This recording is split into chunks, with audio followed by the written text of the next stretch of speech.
Hi, I'm Kevin Bertlin. I'm an engineer here at Agilent Technologies. I've been here for 10 years working with signal sources. Today I'm going to describe the phase noise performance on the first generation MXG. I'm going to compare it with the new X-Series MXG, and we're going to use a signal source analyzer to point out the key differences and the improvements we've made on the new X-Series Signal Generator.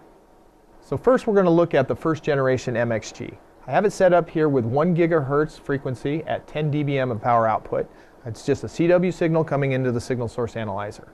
So right now you can see, because of the VCO, we're getting about minus 60 dBc per hertz at the 10 hertz offset. Now as we move into the pedestal, we get an improvement at minus 121 dBc per hertz. And you can see the broadband noise out here is at minus 157 approximately at the 10 megahertz. Now when I turn on the signal to noise mode, this is a power option that's under the amplitude key.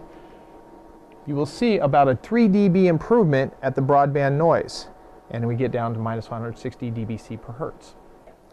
Okay, now we're going to look at the new X-Series MXG.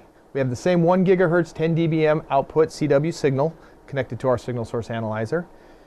We're looking at the close-in phase noise. At 10 hertz offsets, we're seeing minus 100 dBc. That's 40 dB improvement on our first generation MXG that I just measured.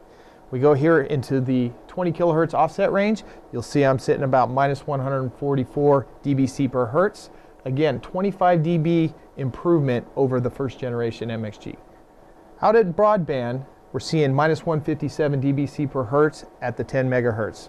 This is the same performance, but when I turn on signal to noise mode, you'll see because of the triple loop synthesizer, we actually have a 6 dB improvement at broadband noise versus the 3 dB of the first generation MXG. Next, we're going to go ahead and demonstrate the phase noise impairments on the new MXG. I have it set up for a 1 kilohertz to 100 kilohertz frequency range, and we have the phase noise set at minus 100 dBc per hertz. When I turn this on, you'll see that the phase noise impairments are added to the current phase noise plot, and as we have here on the signal source analyzer, from 1 kilohertz to 100 kilohertz, we have minus 100 dBc of flat phase noise impairments. This is very important for testing your receiver to see how sensitive it is to phase noise. Thank you for watching this short video on the X-Series MXG phase noise improvements.